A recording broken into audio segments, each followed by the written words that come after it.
Hey everyone, welcome to Zach Attack Reviews. I am excited. I'm so happy to have two-thirds of the Spoiler Kings on with me on one of my first lives, Brian and Brand. Man, these guys are super awesome. The link to their channel is going to be down below. We're going to be talking about the movies that made us. We're just waiting for their fearless leader Tank to join in before we start talking about that conversation. But I'm glad for whoever is joining live and talk to us. And we're going to be talking about some DC stuff real quick. And when Tank comes in, then we'll get into the main topic. So we were talking about James Gunn decisions that he's made on getting rid of the perfect castings, and the age is not lining up for a lot of the characters now. Yeah. Well, I mean, it's going to be hard doing the Justice League when you have an old Batman and a young Superman. That's going to be crazy. Well, he didn't say how old. He did say that Batman and Superman there's gonna be an age difference, in which, while I do think that, I don't agree with that. I think that sucks. I would like them to be at least kind of somewhat close in age, but I guess we're gonna have a Batman who's kind of been at this, long enough to have an established Bat family. On one hand, you'd think just bring back Ben Affleck, right? But I know that he's more interested in kind of doing some kind of behind the camera work with Gunn, which I'm good with. Let him direct the Brave and the Brave and the Bold. He might be a better director than he is an actor, and he's a pretty good actor, but he might be a better director. Yeah, he's great at both. I'd love to see him. One of my biggest regrets and one of my biggest things, or not biggest regrets, one of my biggest disappointments was not seeing him direct himself in his own solo Batman film, because everything I was reading up on sounded cool. What's up, Clayton? What's going on, Clayton? Hey, Clay, that's a New York thing. No, I got you. So, I guess they're going for kind of like more of like a middle of the road, probably like 30-something, 35, 38-year-old Batman, which I'd be cool with. So it still gives enough longevity. We're gonna have Batman at 38, right? We're probably gonna have Superman at about 23, 24. That's the 25, like starting your first job, that type of thing, fresh out of college, which I guess it doesn't ruin the Justice League. Really, they said this is going to. Go ahead. Oh, I'm sorry. Go, no, I didn't mean to cut you off. I was going to say, like, it doesn't ruin everything, because honestly, I guess it makes sense. Like the Batman's smarter. That's how he always could beat Superman. It'll make sense in the storyline a little bit more. Like, I've had more experience than you do, so I know exactly how to go after someone's strength and make it their weakness. And that's what it'll make more sense, like, for them, instead of them both being the same age and both been doing the same thing for the same amount of time. Batman's a little bit more experienced, so he knows how to press the buttons the right way. Which is exactly why I'm hoping, in like the second half of this Gods and Monsters chapter that they're calling it, I'd be totally cool with. And I've always been hoping for my World's Finest movie. Yeah, I'd love to see them. That's how I felt they should have met up in like the the Snyderverse, rather than like a versus movie. I thought World's Finest would have been a cool way to go. But I know they said that, didn't they say this is going to be like Superman, like a couple years into being Superman, right? So like a couple years. I heard that he's not going to have a uniform. He's not even going to have like the Superman S and all that stuff. He's going to have like a T-shirt and jeans and a cape. I know that version. Yeah. So like, I've seen that in the comics. I hope. I know that he said he wants to feel the Grant Morrison run, but I really think that Superman American Alien is very cinematic when you read it, and it sounds perfect for what he wants to do. Kind of this anthology thing. You get to introduce Batman in it, because Batman's in that comic for a little bit. That could be an after credit scene. Honestly, that same scene just as an after credit scene. They introduce Green Arrow in there, but not like he's Oliver Queen only. Like, you can just plug certain things in there while telling Superman's story and just build out the DC world. My only thing is that, okay, we have a different actor for Superman. We have a different actor for Batman, most likely. It's most likely. They would have announced Ben Affleck was coming back if they were going to do that. But they're only talking about keeping Gal Gadot, and they're keeping Ezra Miller, and they're keeping Jason Momoa. That's just so weird. Yeah, I'm kind of cynical about the Ezra Miller thing. I think they're gonna quietly let him off the kick him off the ship after the Flash comes out. I think they're just doing that and just kind of keeping quiet on it, because they have a movie they've already went through the trouble of spending money on. They kind of shot themselves in the foot because they delayed it multiple times, and they've delayed it so much, and it's and in the interim, he's been doing crazy Ezra Miller things, and so they're between a rock and a hard place. I don't think there's any way in the world someone as problematic as Ezra that they're going to keep on after this. I think they're just kind of this is their damage control, just kind of staying quiet on it. I definitely hear you, but understand this: if this Flash movie, because understand, Flashpoint, in my opinion, is one of the greatest storylines in DC. Period. Flashpoint makes it just makes so much sense. You can bring everyone in, you can reset everything, you can push things in the future, you can go into the past, you can do anything. So everyone's saying this might be the best comic book movie of all time. Could be right. And if it makes 1.3, 1.4 billion, how the hell do you get rid of Ezra Miller? I don't know. Not get rid of Ezra, because I don't think the casual moviegoer that may see that trailer like, oh, I want to see that, knows what Ezra did. So if he goes on an apology tour, he doesn't get jail time. I'm just saying, I can see them going, the movie was great, everything in DC's going good. Let's say Blue Beetle is a hit. Let's say Aquaman is another $1 billion film like the first one. You can't get rid of him. I can see them like, well, let's not even worry about that no more. Let's move on. Here's the other issue with Aquaman. If he makes another $1 billion, how do you get rid of him? How do you make him Lobo? But Lobo is like important in the Superman line they're trying to use. So like, what do you do then? Like, it's so much. He just pull in Eddie Murphy and have him play multiple roles. He said specifically that I'm only going to allow you to play one comic book character at a time. I'm not going to bring multiple people doing the same thing. They said it specifically. So I don't know. I mean, and if your most profitable franchise is Aquaman, then what do you do? Like, I mean, as much as he's Lobo, going back to a traditional Aquaman after Dude Bro, Jason Momoa. I feel like it's gonna be hard to sell that on people. Like, wait, because people are gonna be like, why the hell did y'all get for Lobo? Like, casual people don't give a frick about Lobo. Exactly. You could hire him. Honestly, I don't want him to be Lobo. As great as I think he would be as Lobo, I want a Mexican Cholo Lobo. I think that given that little bit of culture to Lobo, him with the biker element and everything like that, I think that would be really funny. I think it'll give an opportunity for an actor that wouldn't get an opportunity, because with that you can cast anybody. It's not based on looks, it's not based on body type. It's just based on charisma. You want to see Danny Trejo, don't you?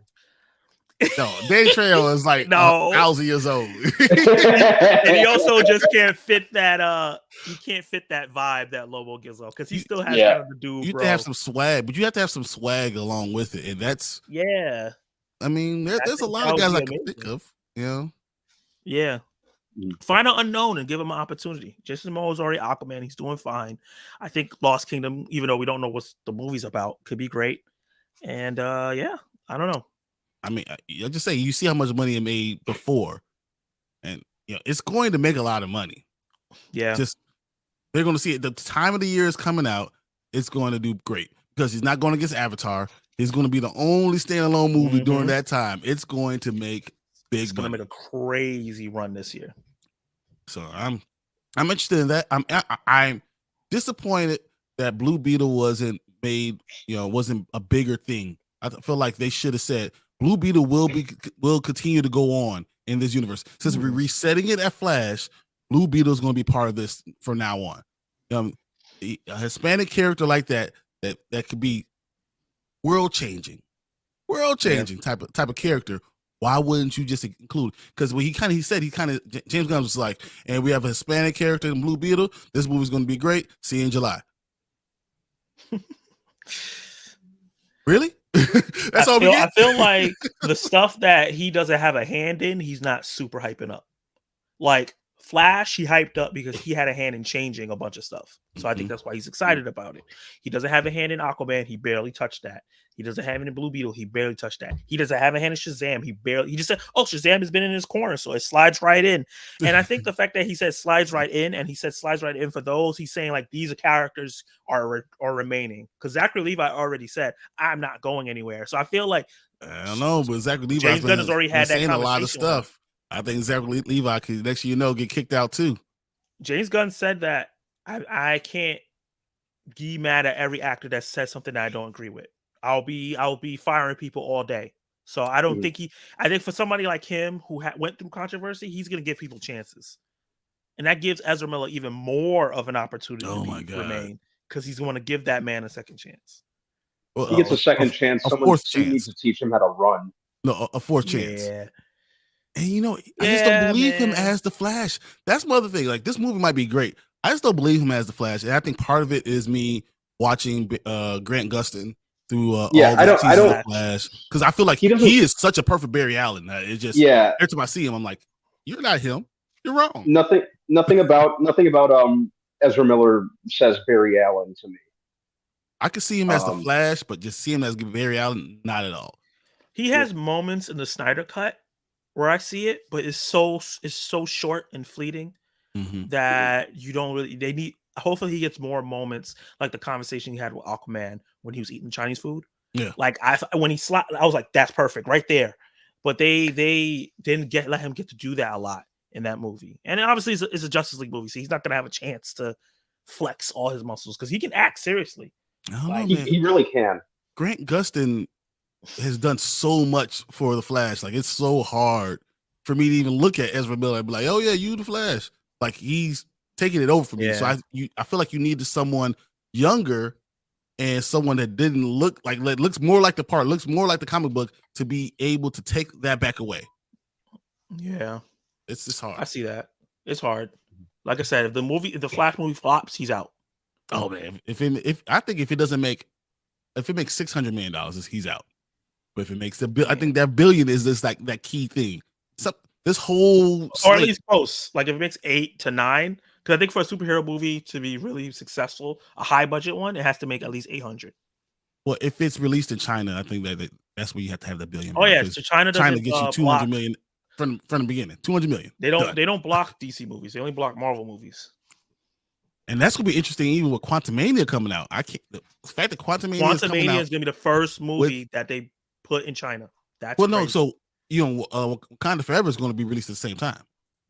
Oh yeah, yeah. So they're going to Wakanda Forever is also being released in China, and it's going to have a chance to. It's probably going to make $920.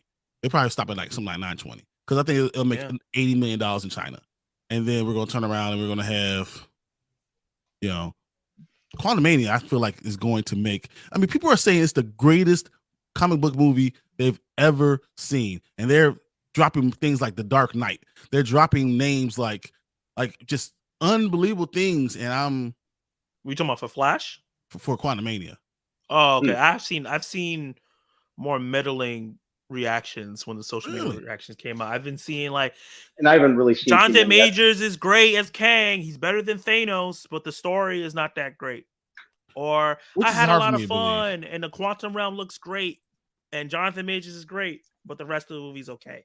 Like I'm hearing a lot of hype for Jonathan Majors and how the movie looks, but not the story. And I'm scared that the story is not going to be great because we haven't really seen none of the trailers has really talked about what the story is. It's kind of just like, here's Kang. He's stomping out Ant-Man. He's going to be the big show. That's right.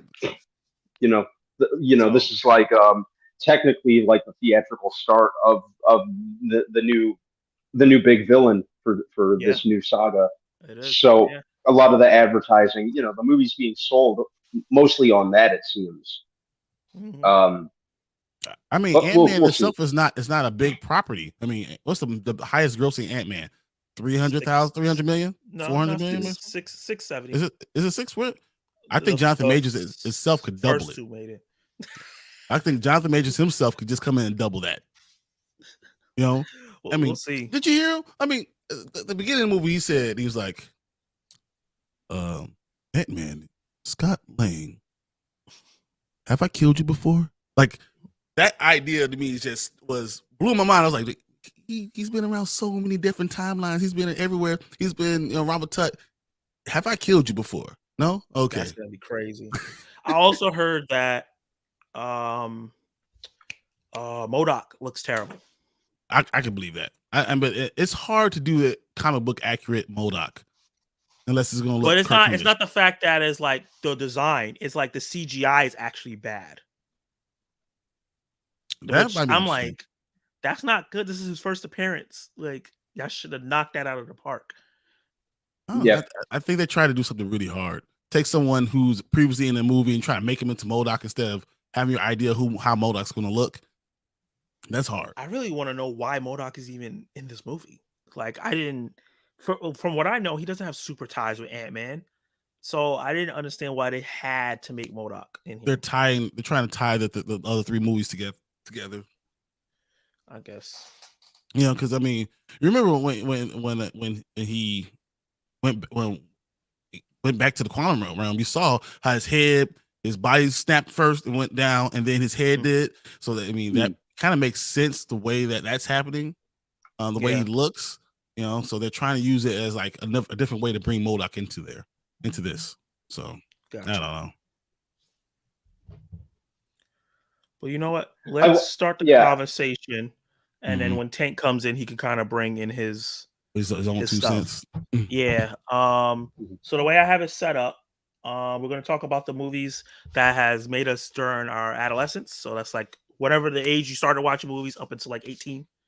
And then we can talk about, we'll take questions if anybody has questions. I have some questions lined up for you guys as well. And then we can talk about movies that made our taste during as adults. This is really funny. Just so you know, the way I met Brandon was that and he and I were actually working at Family Video together. Yeah. So like we literally watched thousands of movies together. Like we were sitting there pretending to be working and just sat there and watched everything in the favorite section, all the new movies, all the old movies. So I'm interested to hear what he has to say too, because I know his taste. I really do know his taste. You've like built it with him. Yeah. That's cool. So you guys are so lucky. I wish I had friends like that. Okay. Fun finding fellow nerds as you grow up. Yeah. So everybody that's watching live, thank you for joining us. Drop your favorite movies in the comments below, and any questions you guys got. Anyone that's watching this after, also do the same in the comments below. Before we get into it, I just want you guys to introduce yourselves, talk about your channel, and what you guys do.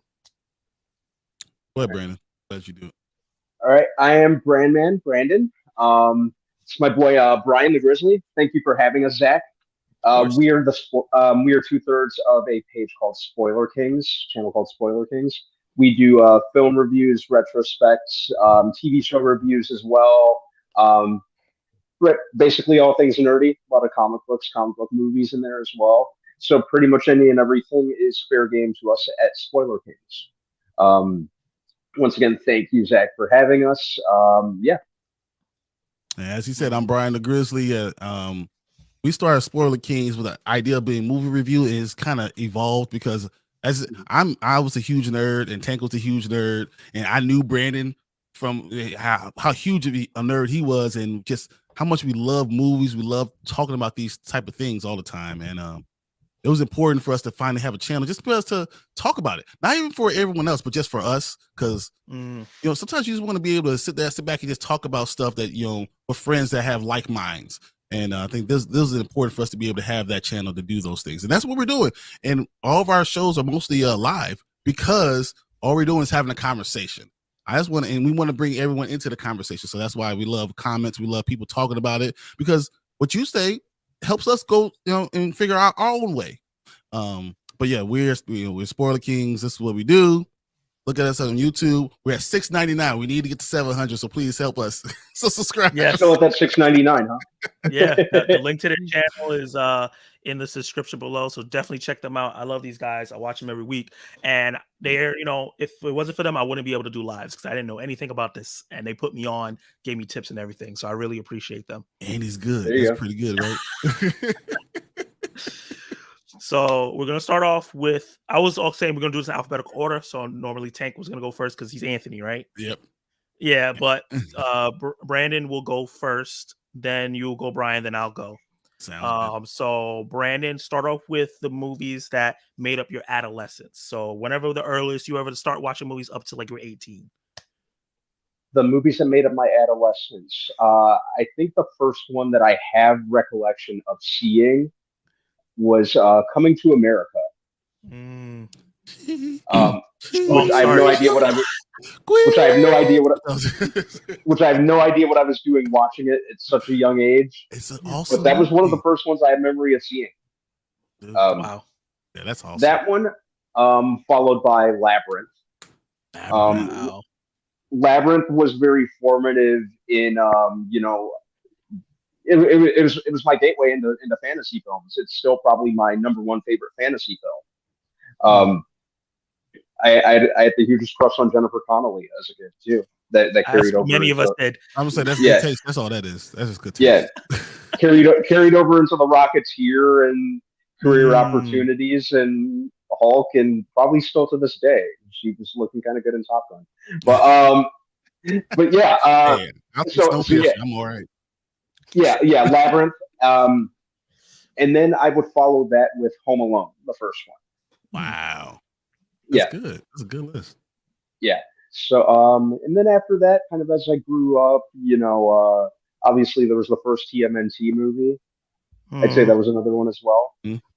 As I grew up, I would say Dogma. Oh, that's a great movie. Oh my gosh. Yeah. I love Dogma. I did have a pretty long-standing like Kevin Smith phase in my teenage years, and that sort of thing. So that was definitely one of them. I would say, as far as the teen comedies go, American Pie and Office Space. Even though Office Space isn't a teen comedy, but as I became an adult, I started kind of relating to that. And from an action standpoint, actually, the one that really got me 100% on board with comic book films was the 2002 Spider-Man. That's because it's one of the best ones out. Because it's one of the best ones, and I could kind of say that the original X-Men and X-Men 2 were, but being a Spider-Man fan, that one Spider-Man is my number one favorite superhero. That one did a little more for me. And yeah, I'd say those are probably the main ones. Those are good. That's a good list. I gotta redo my list. Oh man, that's I'd say those are the main ones. Okay. So yeah, Brian, let's talk about the movies that made up your adolescence. So whatever the earliest memory of movies you have till like about 18, 19. All right. So if I want to talk about my movies, I want to start off with the one I loved so much that I watched it every week till I turned 37. Damn. That's The Lion King. I watched The Lion King, of course, so many times. I could write down the script. I could give you every part of it. It's so great. And then I had kids. I was able to have an excuse to buy it again. My 5th copy of the DVD and Blu-ray. I still have like 4 VHSs. Just in case one broke, I had another one. I had backups. Smart man. Smart man. I have a lot of them. But I mean, the story of a young boy who's trying to learn how to step into his father's shoes, how to become the man he was always meant to be. That always stuck really with me a lot, because I had great positive role models in my life, and my fear was always that I wasn't going to live up to it. So that movie just really hit me real hard. So so I still watch it to this day. I say the next one is probably The Princess Bride.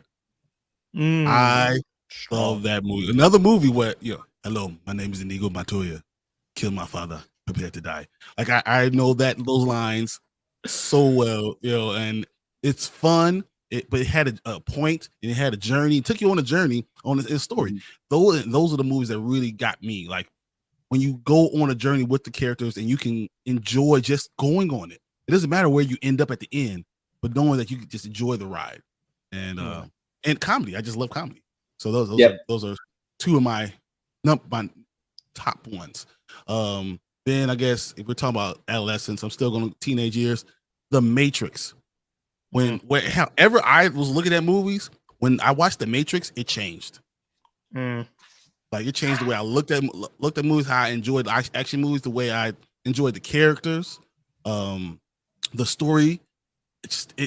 I've never been excited about a movie that much to the point when I'm in high school, then the Matrix 2 is going to come out. I don't know anything about the story, but I know that I'm going that night. I'm knowing that I'm putting my black trench coat on, and I know I won't pretend like I'm the one. Like, I walk around trying to work around like I'm Morpheus, like that, walking through the halls and stuff like that. Like that was very instrumental for me. And I love those type of action movies. I really do. I remember when The Matrix Reloaded came out, and there were tons of people at the theater. My parents were so, especially my dad, they were so paranoid because there were so many people at the theater. They didn't want me to go the opening night. No, my parents didn't want me to go either. My parents didn't want me to go either. Guess what I did? I went anyway. I went anyway. Yep. Sneak right into my trench coat, like hop through the window. Yeah. I told my parents I was just going to a friend's house to play some video games. Call them up. Dude, hop in the car when I pull up. We're going to see this movie. Hey, let's go. It was no question. I was going. I hung up with all kids, and I was like, "Yeah, I want to go see the Matrix." Like, let's go then. Two, cool. Let's go. So, and then I'm going to throw in two other ones real quick. One is The Last Dragon.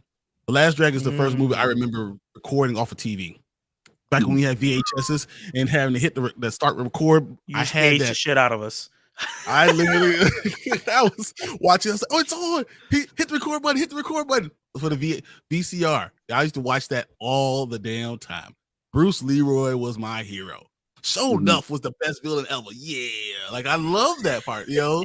So it also got me into kung fu movies. It got me into music and in my movies and enjoying those type of that connection with that. I love The Last Dragon. I did a whole review on it by myself just because I wanted to. So I love it that much. I don't blame you. Classic. I think the last one I really want to talk about will be the Shawshank Redemption. Nice. Shawshank Redemption is a masterpiece to me. I honestly believe it's one of the best movies that I've ever seen. It was when I finally understood how a complete movie can change the way you see the world. Someone's outlook and someone else's experience can help you realize I don't have to do these things. I could do this. And how someone can have negative experiences but not lose who they are. And that's, those are the type of things that I needed as growing up, needed those things, and I never forgot it. So those are my adolescence ones. Nice. Very nice. So before I move on to mine, I have questions for you, Brandon, and you, Brian. For Brandon, for Dogma, because that stood out for me, because that's not a movie I hear about a lot, but but it's like a movie I hear about a lot, but I don't hear about a lot. It's weird. If you could ask the screenwriter for that film one question, what would you ask?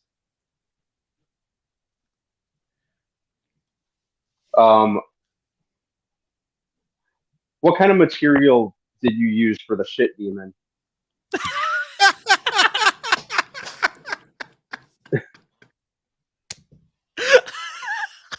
Of course, that was the first thing that came into his head.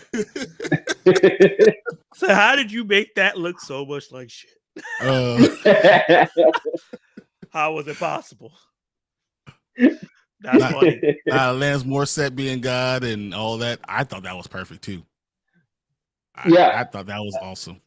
I'm kind of curious as to what other actors or celebrities that he had asked at the time. Because that was hilarious. What did that conversation go like with Alanis Morissette? That'd probably be my secondary question. Probably no conversation. She didn't have any words. She had no words in the whole movie. That was the only thing she did. So Brian, same question, but for The Lion King. Honestly, I feel like it was put together so perfectly.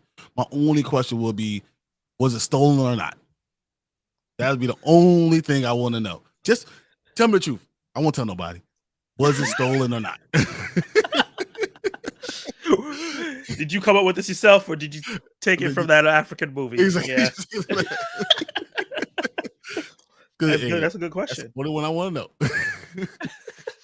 They was like, "You're not gonna put it on your YouTube channel?" I'm like, no. I'll sign an NDA. I'll never say that.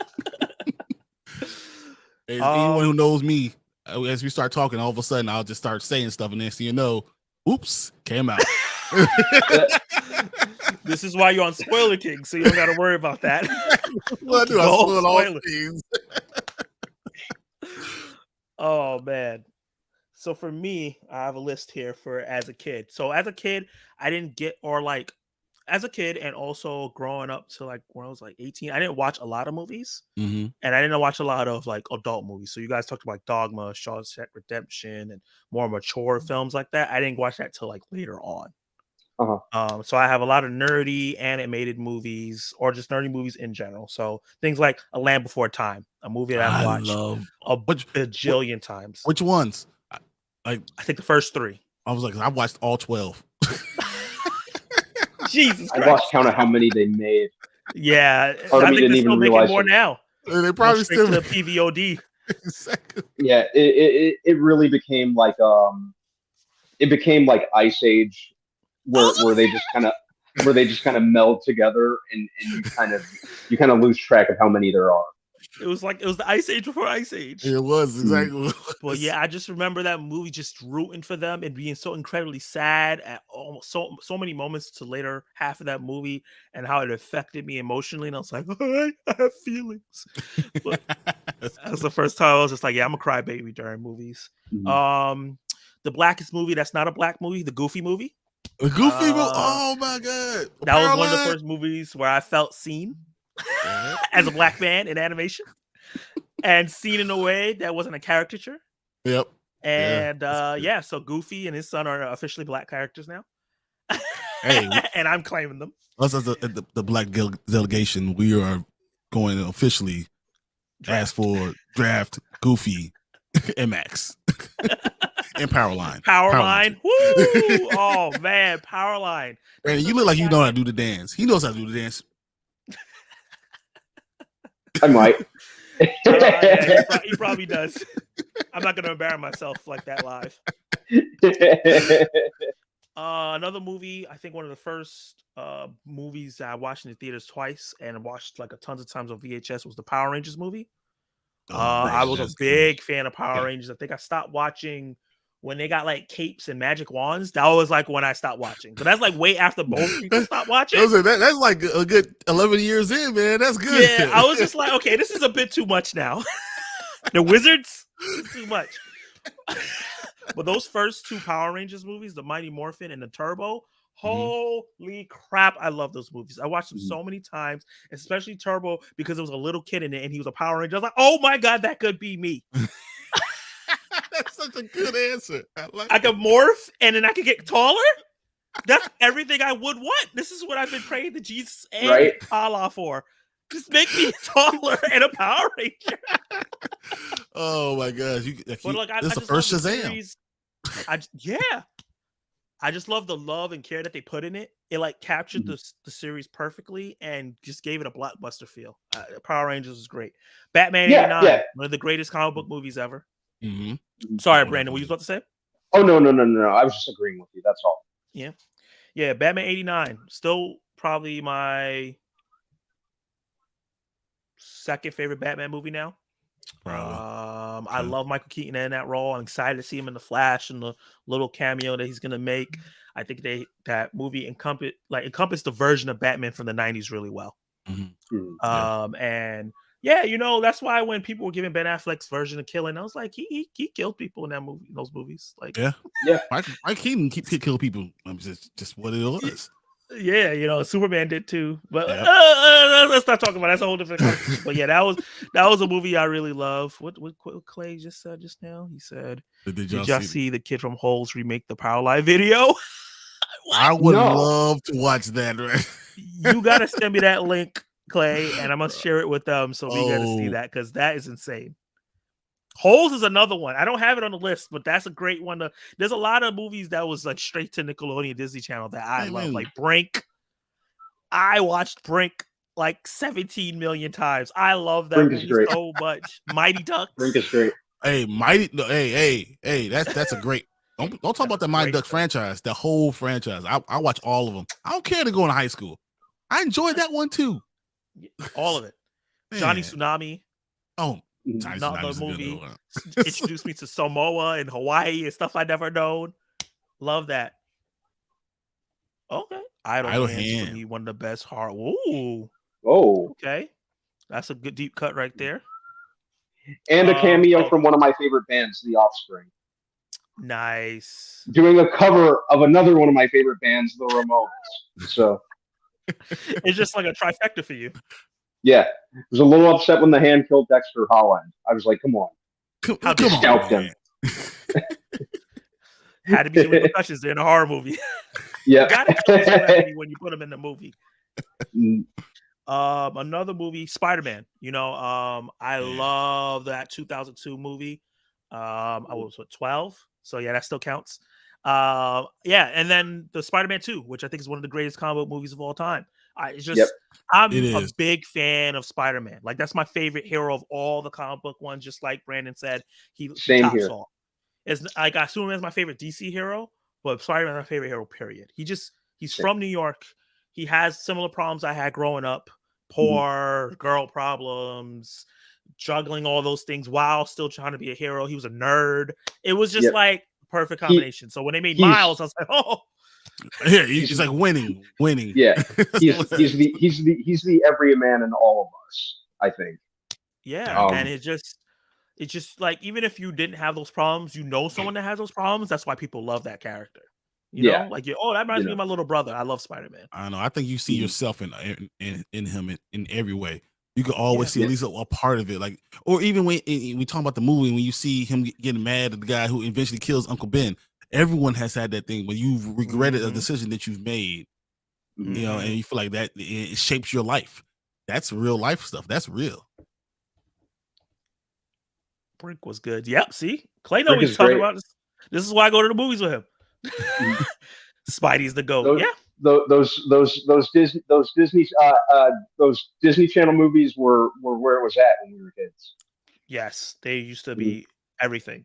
Let's start with like Disney. Speaking of Disney and like kind of Pixar, Hercules. Hercules. I watched that movie too much. Oh my god, those black ladies singing. Oh, brought so much soul and flavor to my life, and just my first introduction to like the hero's journey. Really, like where I actually understood it. And it's a perfect movie to bring you into the Odyssey to really understand what these things are. So yeah, that's awesome. And like, the great way to put on Greek mythology as well. I think that was a movie that simplified it in a way that as a kid I understood it and loved it, and made it family friendly. That's awesome. And of course, Toy Story. Like, come on, that movie had me looking at my toy thing. Like, are y'all moving around when I'm not here? I love it, but see, I watch Toy Story and then I see Tales from the Crypt. And, oh god, from the hood. So I used to lock up my toys, man. I'm like, man, you can put a lock on scary combination. I'm done. Not me. You ain't come to get me at night. Put a padlock on it on the front and the back. Ain't no way y'all getting out. So those are movies I watched over and over and over. Absolutely love. Total Recall. I probably shouldn't have been watching. No, but that was so cool. And then when he's out in the atmosphere in Mars, that was amazing. Amazing. I thought that was one of the greatest VFX things, even before I knew what VFX was. I was like, how did they do this? Or just the eyes popping out. It's just, as a kid, I'm like, how are they doing this and not killing people in real life? Like, I can't fathom it. Oh man, that's transportative things that movies can do when you're younger and you don't know all the I know all the tricks now. There's rarely any time where like, how do they do that anymore? You never have that childhood wonder again. No. Let's see. Total Recall, Iron Giant. We brought that up. Perfect movie. Love that movie so much. Men in Black. I think was a movie that I watched over and over and over. I love Will Smith and Tommy Lee Jones. Will Smith is one of my favorite actors, and he was in his top tier prime here. What is that? I'd love for them to put the animated series out on Blu-ray. Oh, I was just talking to bring it up, Brandon. Thank you. I love that show. The animated series was great. It was so good. They need to put that on. I don't know who owns it, but they need to get it together. Put it on a streaming service, or at least let me get it on Blu-ray or DVD. Yeah, put it on something. That animated series was great. I never missed an episode on Sundays. Me neither. I got a question for you. Then, what's the best Will Smith movie? What is the greatest Will Smith movie? Yeah. For me, Pursuit of Happiness. That's a good one. That's a very good immediate tears, immediate heartbreak.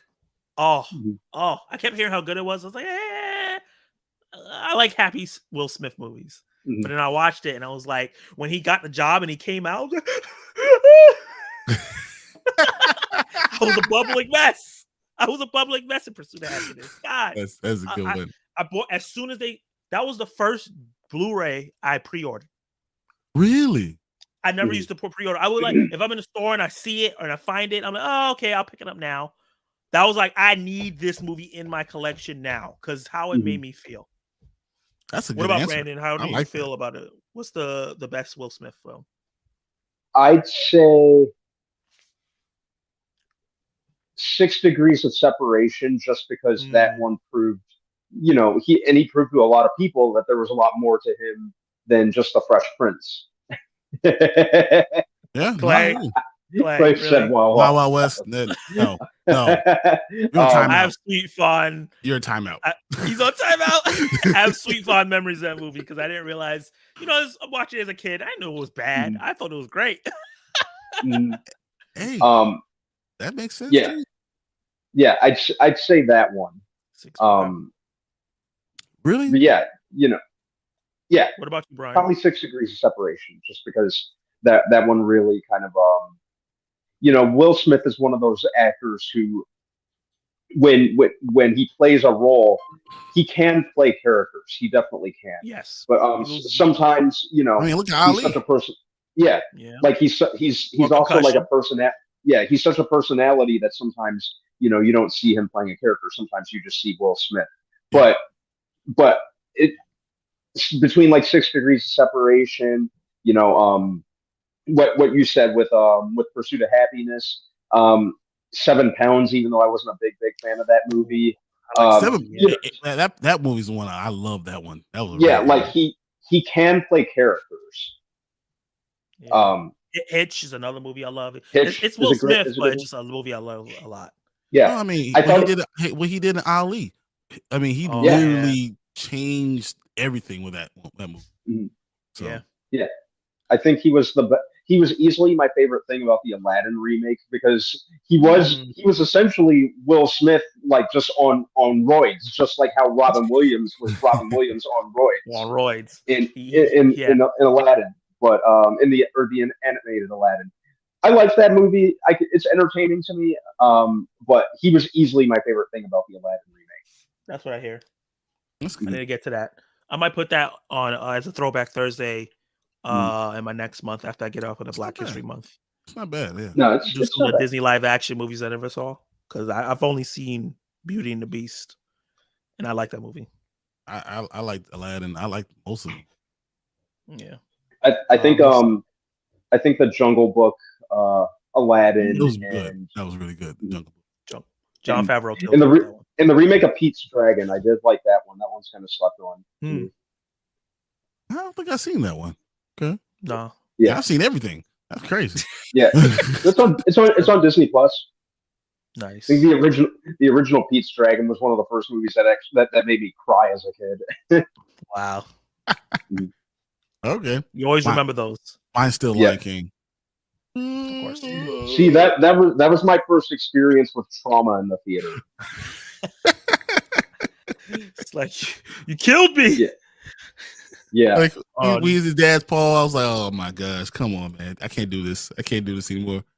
Yeah, I was never the same after I left the theater. Norrin said Batman Returns was his first superhero film. That's a great first superhero film. Yeah, I mean, You lucked into some greatness. He said, "I Am Legend" or Bad Boys. Yeah, Bad Boys is so good. Bad Boys. That's Michael Bay at his top tier right there. Yep. You let Martin Lawrence and Will Smith be who they are, and then you have a good storyline. You blow shit up. Works. Works. And I Am Legend, another one that was great. I'll go with Bad Boys. Yep. I actually like was it iRobot? iRobot. Oh yeah, iRobot's great. I like the way he did it. I thought that was pretty awesome. Yeah, that was good.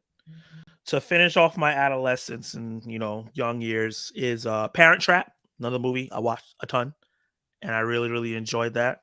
That was my affinity for Lindsay Lohan.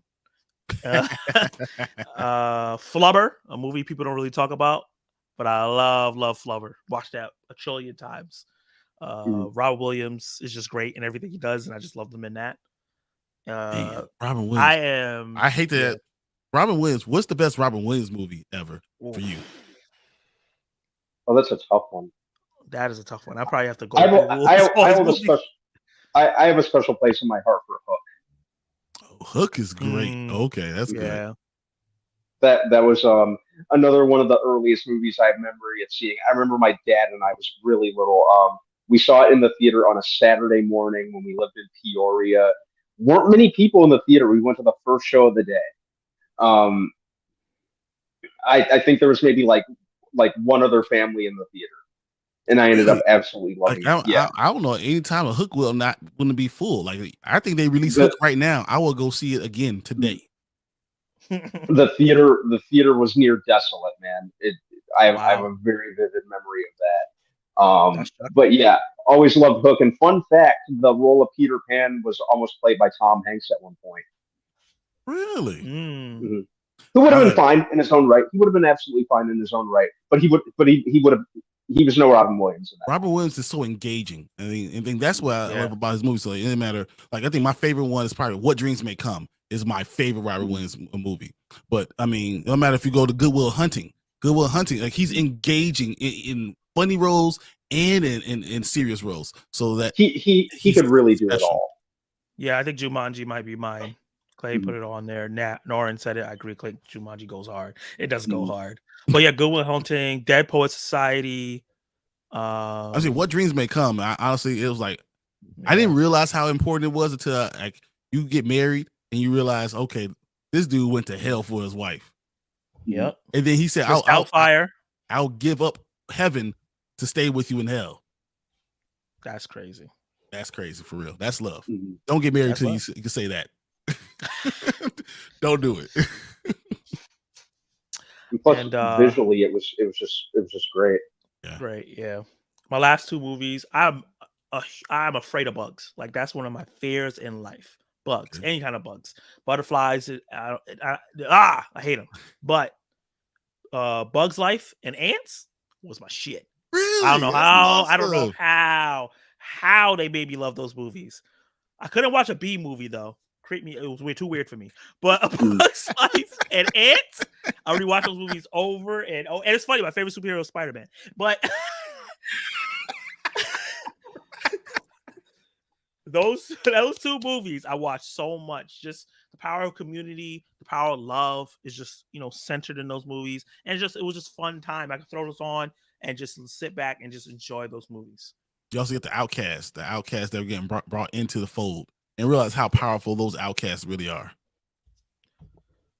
That's awesome. Oh man, if you guys saw my when I did my live stream where I shared my favorite collections, Pokemon the first movie, of course.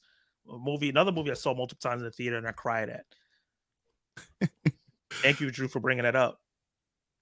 What's the first movie you guys cried in, Brandon? Because you're not like a big crier.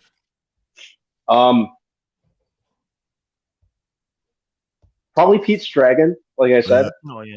I think that was the first one I have memory of getting emotional during. I think it was Pete's Dragon was the first one. I think mine was from 1989, the Transformers animated movie.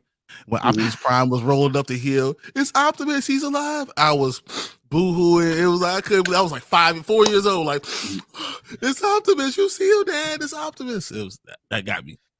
4 years old. I think when Optimus died, I was more angry than anything. I was angry at Hot Rod. I was angry at him because that was his fault. I was more angry than sad. Preach. Yeah, we old. We are. We are all these movies. Drew, thank you for joining the live stream. He said Power Rangers movie with Ivan Ooze. I brought that up earlier. I love that, man. Ivan Ooze, man. No Thanos without Ivan Ooze. You hear me? Ivan Ooze splash so Thanos can run. Yeah. We know Bryan Singer loved that movie because his friggin' take on Apocalypse was essentially Ivan Ooze. It is Ivan Ooze. Good call, B. That's great. That's a good call. Couldn't even make him look comic accurate, but he was fine with making him look just like Ivan Ooze. Ooze, yeah, that was funny. And the first two Homeward Bound movies. Wow. Deep cut, yes. Good job, Drew. That is. You should drop the mic on that one. Good job. I don't. It's too expensive. I can't. I'm sorry. I ain't making no money yet for YouTube. I can't be dropping nothing. Every time I watch a YouTuber and they be like throwing stuff, I'm like, oh, you rich. I keep a mic just to hear just. He says this is the one I specifically got for the mic drop. Exactly. So those are my like adolescent films, stuff that formed like the things that I love as a kid, and like the animated movies and stuff that I love as an adult. Another thing I would have to add is the Dragon Ball movies, because I love that series so much. Those movies also shape like how I see anime movies and the bar that you have to get in terms of like animation and action. So that too, because anime was a big part of my life too, and Dragon Ball movies was. But Dragon Ball's into great. But I got adulthood. But Norin says 3 Ninjas was my ish. 3 Ninjas. Warriors of Virtue. He named Norin. Nice call on Warriors of Virtue. Always thought that was underrated. Talk about that because I've never seen any of those. What's that about? So it kind of came in on the tail end of the TMNT craze. It's about this kid who was drop the mic. It was about this kid who ends up in this fantasy world called Tau, and has these warriors, and each one represents like one of the virtues, but they're called the Roos, ROOZ. They were basically like anthropomorphic martial arts kangaroos, basically. Oh yeah, okay. I saw. Yeah. Have you ever heard the YouTube channel Double Toasted? Yes, they did like a bad movie review on that movie. Yeah, that's the first time I heard of it. Yeah, Double Toasted is my jam. Yeah, I watched them quite regularly. I was actually watching them on my lunch break the other day. Wow, we never grow up, do we? No. Man. Kung Fu Kangaroos. Exactly. That's what they were. Funny. Kung Fu Kangaroos.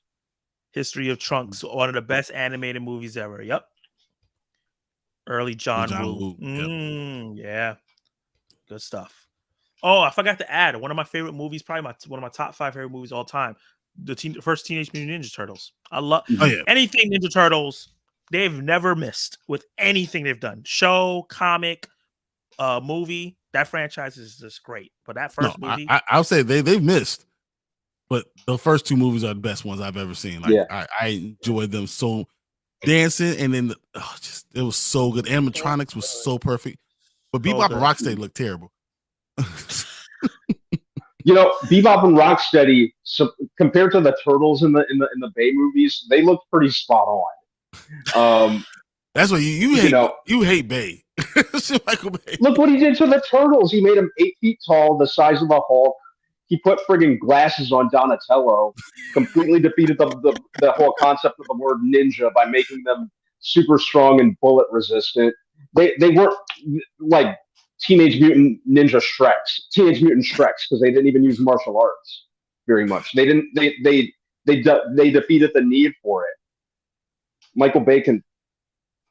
I didn't see. I had no problem with that because it made me representation. I'm that big. I have no problem being like that. Representation. I could be a ninja too. Yeah, you get the small ones. I get the big ones. All right, it's all right. I like those movies, but the original ones were much. The only thing I'll give the new ones, they got the personalities of the turtles right. Other than that, I can't give them anything. Speaking truth, huh? Thank you. Rooney. I hope this new animated one coming out this summer is awesome. Yeah, I'm a little scared because Seth Rogen can. He can do some great things. He does some great things and some bad things. Yeah. Invincible, Preacher. He's had a hand in The Boys. This is from the director of Mitchell's versus the Machines, which I really like. I'm gonna give it a fair shot. Just like you said, Invincible. Invincible might be one of my favorite shocks. Like I didn't know how good it was, and I'm watching it. I'm like, holy shit! Yeah, those last 2 episodes was probably 2 of the greatest. Incredible show. Episodes. Waiting hand and foot on the next season. Oh, did you guys see the little trailer preview thing? Yeah. You saw of course. Looks compared to season 1. Oh my god, they about to go crazy. Amazon's like, here's the budget. And they're like, make it rain. They just let it go. Come on. 2 more seasons. We'll do our best. No one likes waiting, but if that's what it takes for a quality season, they can take as long as they need. Wait as long as it takes. Just make them as good as Constantine 2 canceled. Wow. No. Good. I just got a notification that Warner Brothers said it's not canceled. Wow. I just got one that said it's canceled. That's crazy. What is going on? Like, if they can slide Constantine into the DCU, go right ahead. They should. Maybe they'll actually make him comic accurate this time. Not if it better happen. I want it to happen. That's all I'm saying. I know Brandon didn't like it. I still enjoyed it. Like, laying aside the comics, it's fine.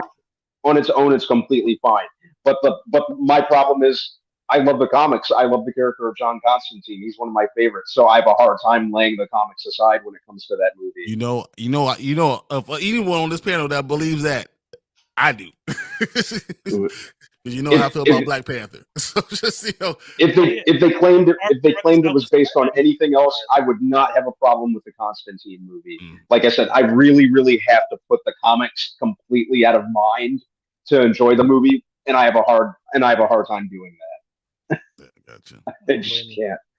Just the same thing with the Tom Holland Spider-Man movies. Like, I enjoy them, but it's just like there's something lacking there that doesn't feel Spider-Man. And I'm hoping his new trilogy. And kind of the way they Spider-Man, I gotta say, you have so many opportunities to do it. There's so many comic book runs. I can't even imagine how many. Like, I have maybe 80 Spider-Man comics. There's literally probably 10 times as many out there of Spider-Man. So I can't say it's not comic book accurate because he's done everything. He's literally done everything. He's been in space. I don't know. So it doesn't bother me. Yeah, and it was pretty cool. They had Spider-Man, or the Tom Holland Spider-Man, kind of go through all this stuff, this kind of complex journey, and it all ended with him becoming basically the classic Spider-Man that we're used to living at. That's what the next trilogy is going to be. More Spider-Man the way we're used to. Yeah, so that's cool. I was cool with that with that, and plus I know a lot of people were complaining, oh, he's Iron Man Jr. and blah blah blah. He relies on the Avengers and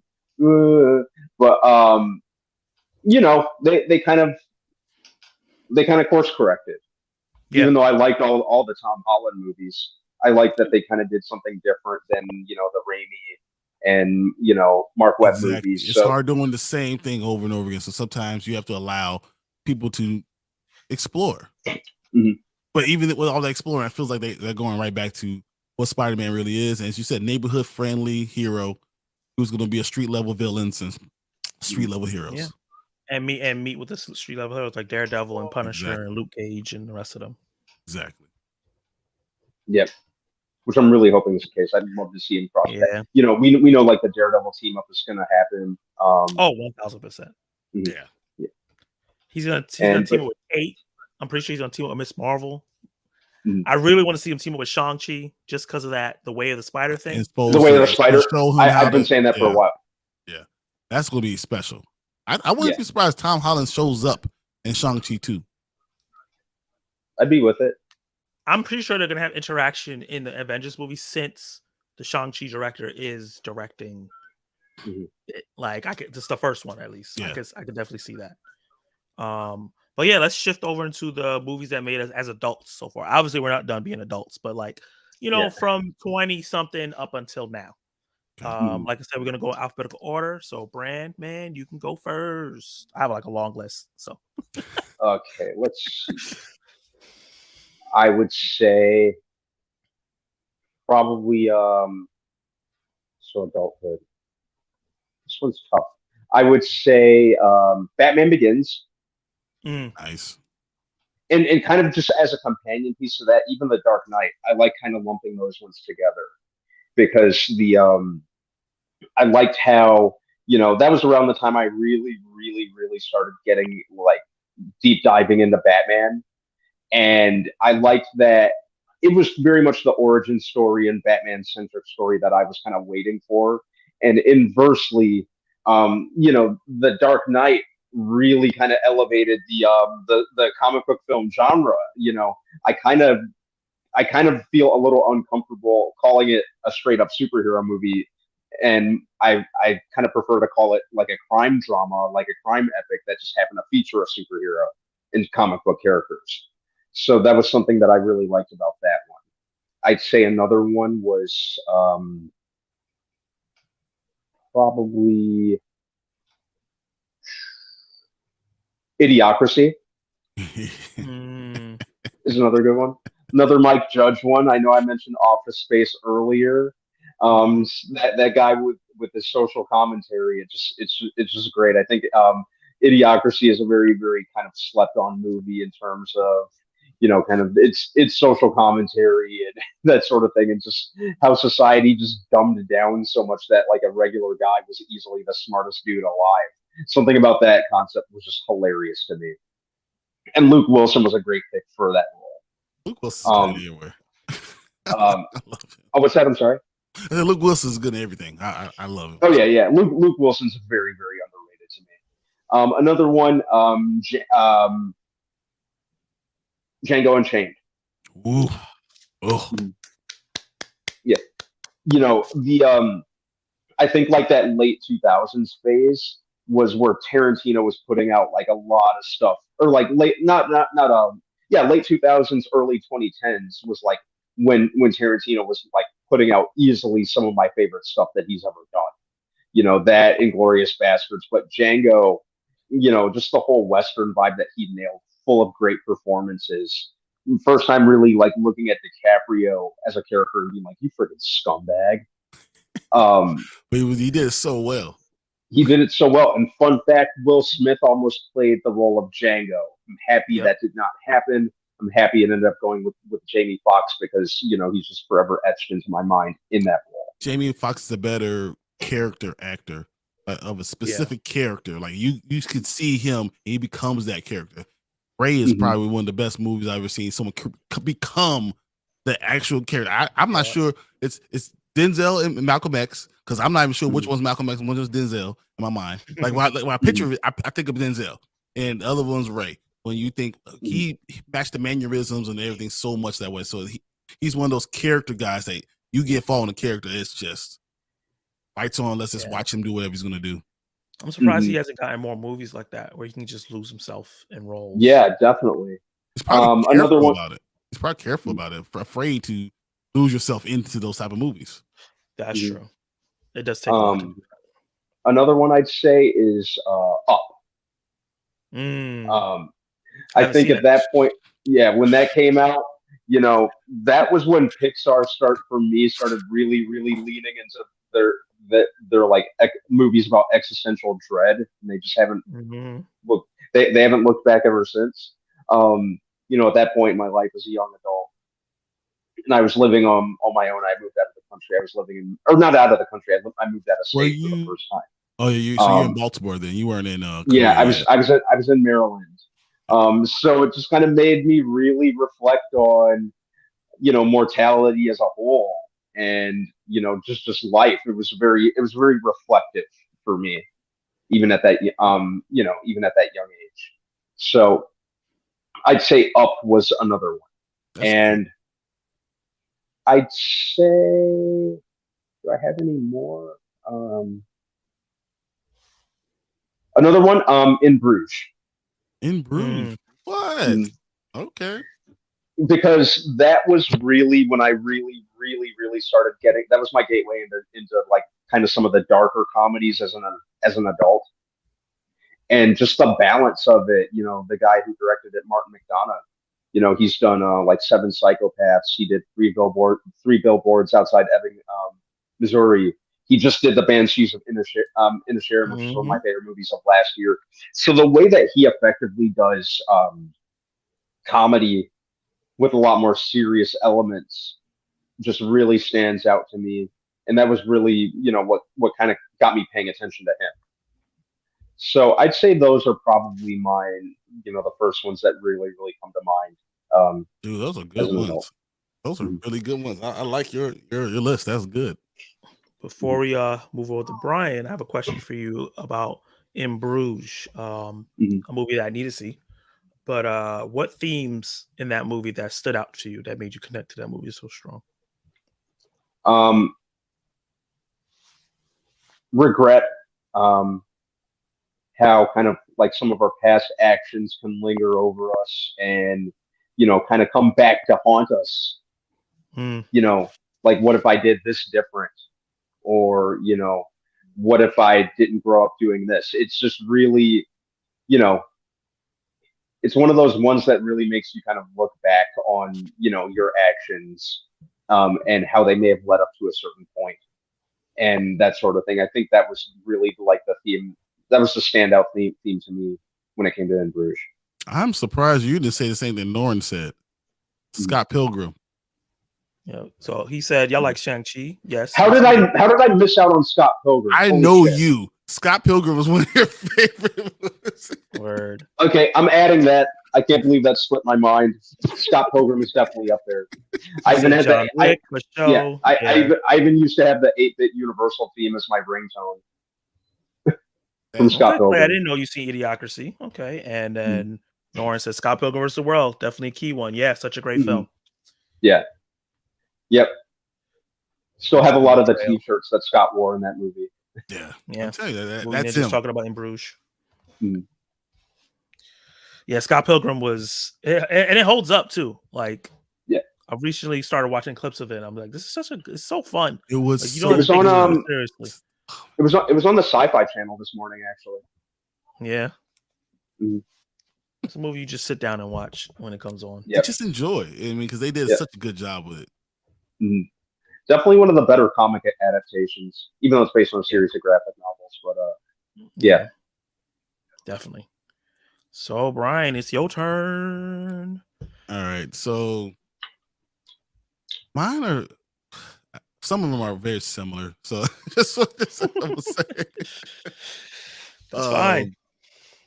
Where I want to start? I want to start with, I said, What Dreams May Come really made me understand love and understand what it really means for sacrifice. And when you say, love all the time, like I'm going to love you forever, what that really means. And that thing, that's something that always stood with me. I think we talked about what's that movie? I don't know why I'm blanking on the name of the movie right now, but Inception. Inception for me, to start to have that deep thought within the movie and understanding how it goes deeper and deeper, but understanding where it goes, I loved that. Inception is amazing. It's one of my top 10 movies of all time. Well, it's funny because we say adult ones, but now I want to go back to the ones that I saw as adult, but that were out when I was a kid. Because Star Wars, that counts too. Star Wars for me is just like blew my mind and opened my genre to understanding so much about it. And so I went back and bought everything I could Star Wars, everything. I watched everything, and not the original one, not the prequel, not the terrible other one, man, that Star Wars was awesome. And then in that same breath, I would say Pulp Fiction. I love that type of storytelling. I love the jumping around the different stories and how it all comes together at the end. I thought that was very awesome for me. I think what other movies? I think I'm more of a older movie person because I mean everything I'm thinking is just older movies.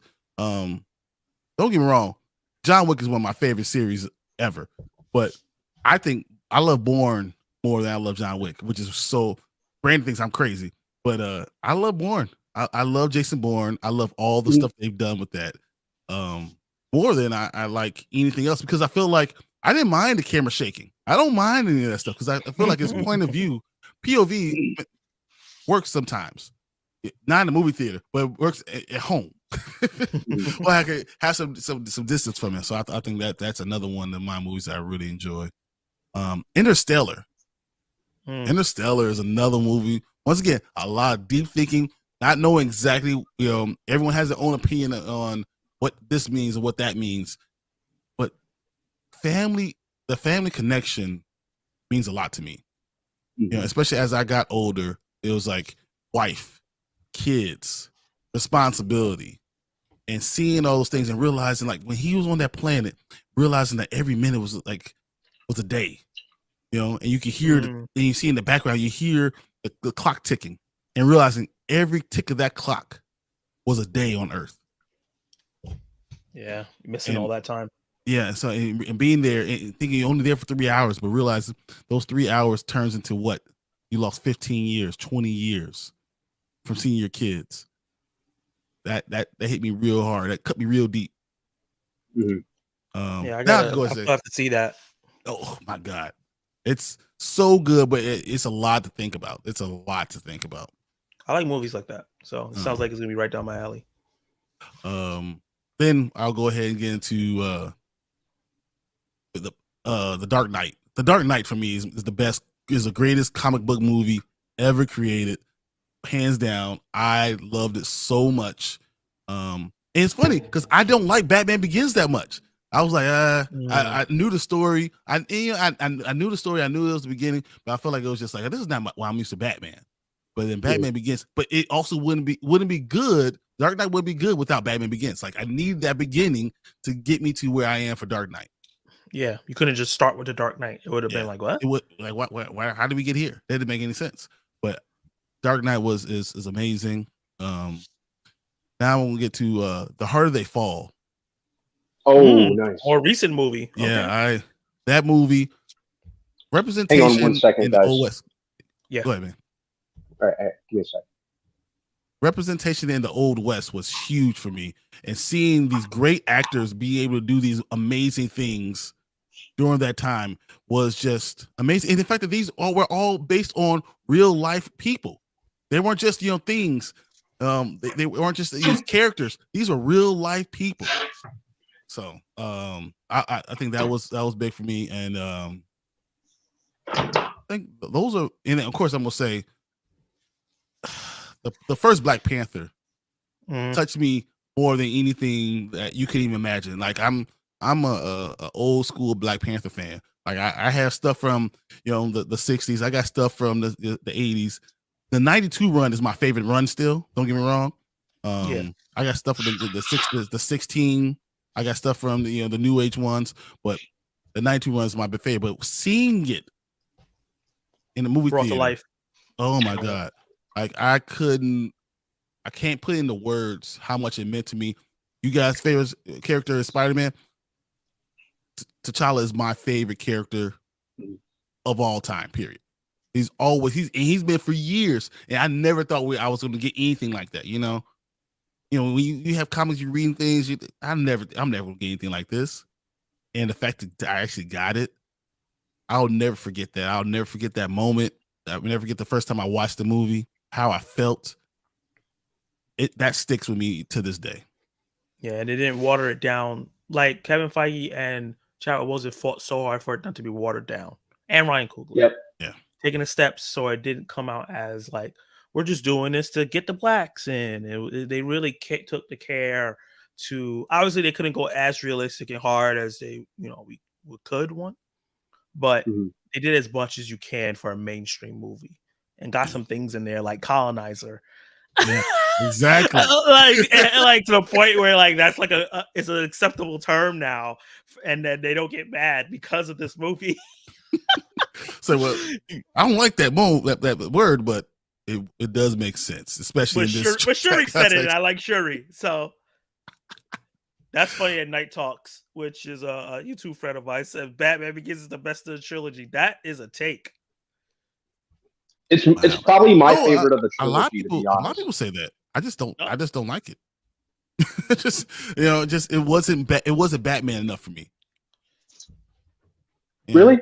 Yeah, it just wasn't Batman enough. There's things like I need, as I said, Star Wars. I believe Star Wars has to have the Force. I don't even care about the lightsabers, but I definitely believe the Force has to be in Star Wars. I think it's the main character in Star Wars. So when you go to Star Wars universe and you don't have certain things, I don't call Star Wars. Same thing Batman Begins. There's certain things that I just expect to see when I see Batman. Him being the detective at the beginning, him, being whooping people's ass, like not him learning, but the learning meant something. The storyline meant something. You can't have the Batman family without Batman Begins. So I recognize that. I just didn't enjoy the movie as much as I like The Dark Knight.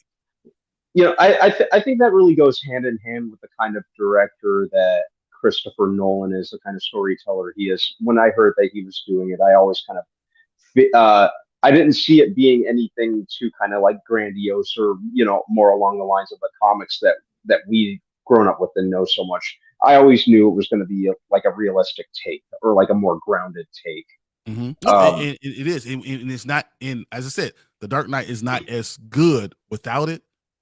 I recognize that. I'd rather have The Dark Knight personally. Yeah.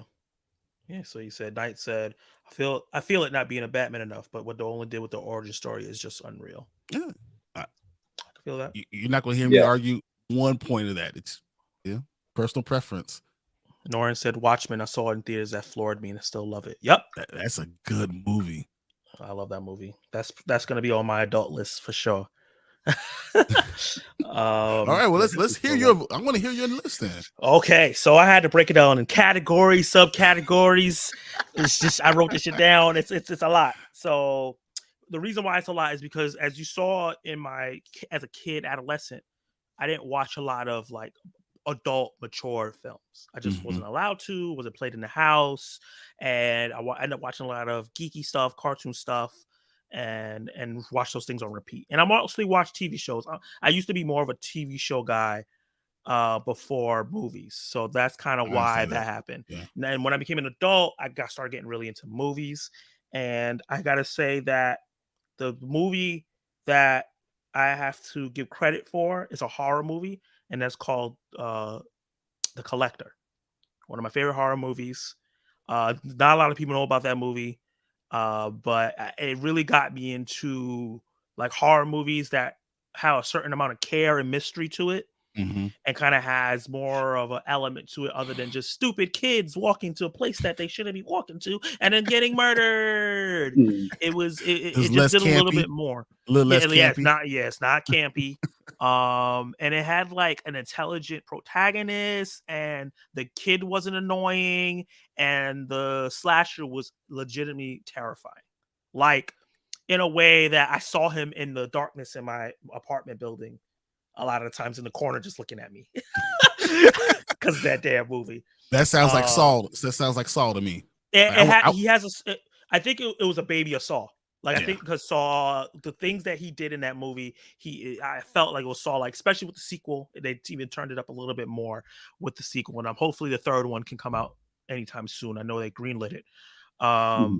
So that movie gatewayed me into a movie called Hush, which is a movie I watch once a year. It's a horror movie that I like. It's by one of my favorite directors doing it right now, Mike Flanagan. And then because I just thought the idea of a horror movie centered around someone that is deaf, and them being a smart character, being in the woods and being in this remote place, which I thought was crazy. You're deaf. Why would you do that? But I understand she wants to be away from the hustle and bustle of like crazy city. How? And you don't hear it. but the bumping into you can't hear things coming. I can understand that. Oh yeah, okay. Yeah, and so she's like, when she's out there, it's like, just leave me the hell alone. And then the sadisticness of it, like the guy wasn't just trying to rob her; he was just like, no, I like killing people. She's like, I didn't see your face, so you can just go. And he takes his mask off and just like, you saw it now, like just that right. Like shit was just that blew my mind, So then I looked up Mike Flanagan again, and always feel like somebody's watching me. That was definitely playing in my head. That movie transferred over to Oculus, another Mike Flanagan film, which was terrifying. I thought it was going to be trash because it's produced by the WWE, and they don't make good movies for the most part, except Marine One. And I was shocked. It was okay. Oculus was good. Oculus was really good. Yeah. So that got me into A24. And you guys know, we all know what A24 does. That's my favorite production company. I want to get it tatted on my shoulder. That's how much I love these guys, because they produce some of my favorite movies of all time. And Midsommar was one of my first horror movies I saw from them. And I was blown away by the fact that they made a horror movie in the broad daylight. There's only one night scene. And yes, I was still scared. That doesn't happen too often. Or at all. I can't really think of a movie that's in broad daylight, that stays in broad daylight, that's actually still terrifying. So something like that. It Comes at Night, which had a terrible marketing campaign, but I still enjoyed it. And then that got me into Annihilation by Alex Garland. Mm-hmm. That sci-fi horror film with that nasty zombie bear. Nightmare fuel. Some of my favorite: Tessa Thompson, Natalie Portman, not Pedro Pascal. The guy who played Moon Knight? Oscar Isaac. Oscar Isaac. Just really great actors in that film, and a ending that went, what? Like I was just blown away. Let the Right One In, both versions. Let the Right One In. All right, that's love good. that movie. I'm gonna tell a story about that movie. So we've all seen it, right? Yeah. So I'm watching the Chloe Grace version, and there's a scene where she just killed somebody, and then she goes to the window of the little boy, and she took her clothes off, and she's laying next to him. So I'm watching the film, and my mom comes up behind me. She said, "What the hell are you watching?" And it was like one of those times when you're like, those memes where you watching like something fine and it's all regular, and then as soon as the parent comes in, it's like the weirdest out of context scene ever. You looked at her, she looked at you, you looked at the screen, and you're like, oh man. She looking at me like she's Diddy, and I'm looking like Odell Beckham Jr. Like, it's not what it looks like. It's not what it looks like. Don't report me, Ma. That's good. That's good. So going into that, let's see. I'm gonna continue down the horror route in my favorite genre, which is zombies. I love zombie movies. I love zombie movies. That's my favorite thing. If it's a zombie movie, even if it's bad, I'm gonna watch it. And I've seen some bad ones. Yeah. And then with zombies, they even now are in subgenres. So in terms of like the typical apocalypse zombie movie, the Dawn of the Dead remake by Zack Snyder. Dawn of the Dead is amazing. Amazing. Yeah. Even the original one, amazing. World War Z, which is a controversial movie, but I never read the book. I loved it, and it's one of the scariest movies. Like, those are the zombies I don't want to be dealing with. I'll deal with all the other zombies. Yeah. I can Resident Evil my way out of this stuff. Now, too much. Yeah, running climbing over each other over the wall. I was like, oh no. Oh hell no. 28 days later. That's a good one. That was good. 28 weeks later. Classic. Yeah. The whole concept of that dad zombie chasing his kids with that hatred in his heart that he had for them. Oh, amazing. I can't wait for 28 years later.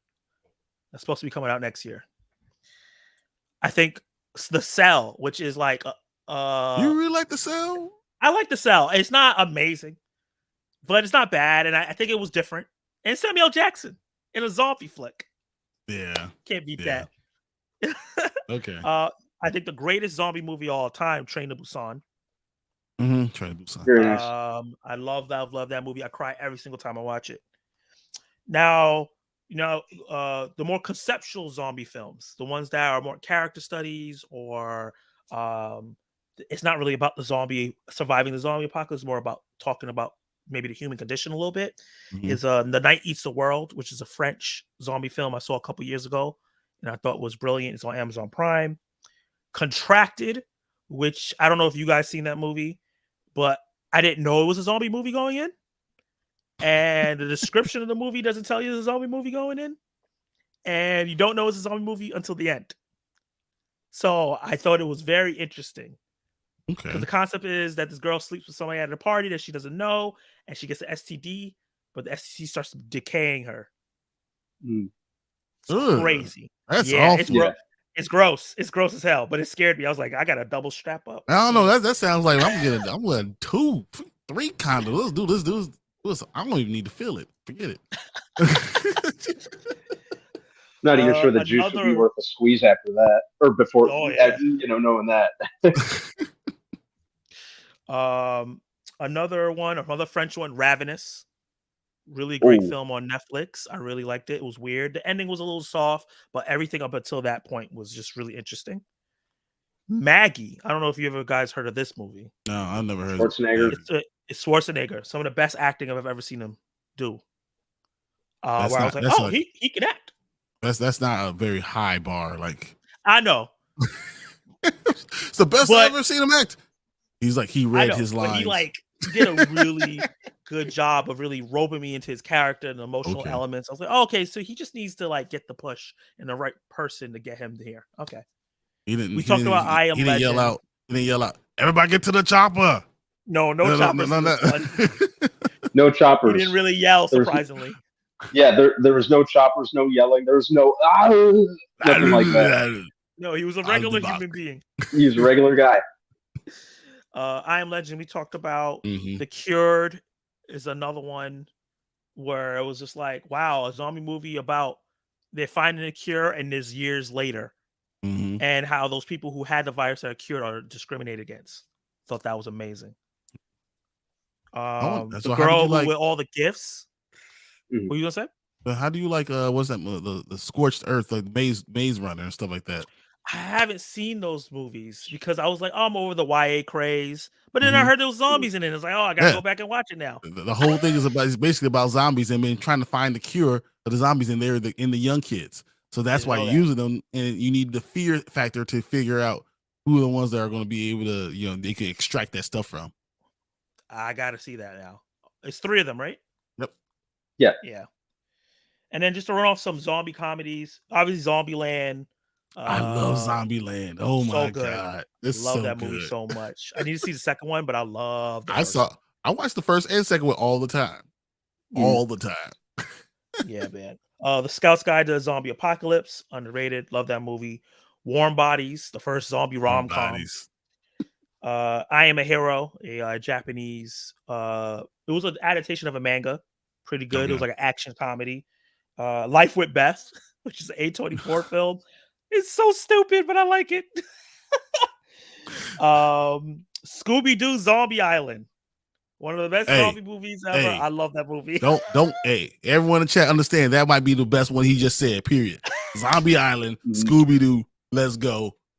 Yep, let's do it. And that's why I hate Velma right there. That's why I hate Velma in that TV show, because of that there. I'm a lifelong Scooby-Doo fan. With the exception of Velma, I will watch anything Scooby-Doo. That's easily one of my favorite Zombie Island. I watched the first 3 episodes and I just clocked out. I was like, there's other stuff I could watch. I don't need to be watching this shit. Yeah, I wouldn't be watching it if Velma wasn't attached. So I'm not gonna watch it. Exactly. Let's see what Flanagan rules. Dr. Sleep better than Shining, in my opinion. Ooh, that's a take. Dr. Sleep was pretty great. Is so good. So I don't know.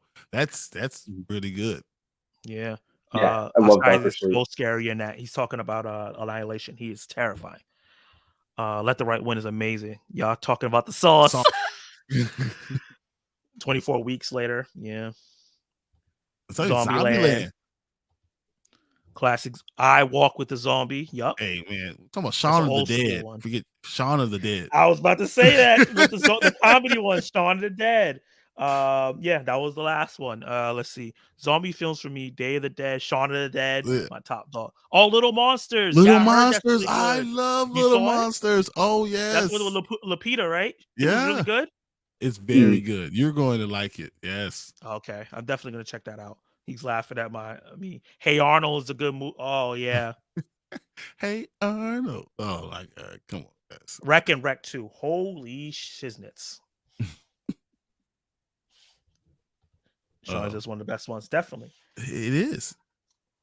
So A24 films, obviously, that's the drama side that shapes like what I like in dramas. I talked about zombies and horror, but I'm a huge rom-com coming of age guy.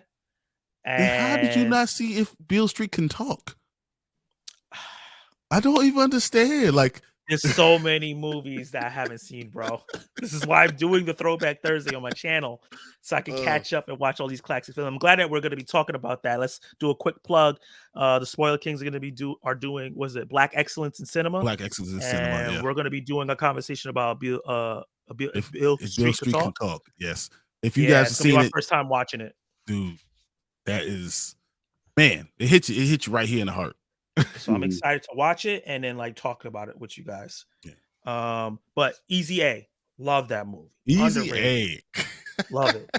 Edge of 17, one of my favorite rom-coms, coming of age stories. Haley Steinfeld is fantastic. And not Will Ferrell, what's his name? Woody Harrelson. Yeah, just doing it.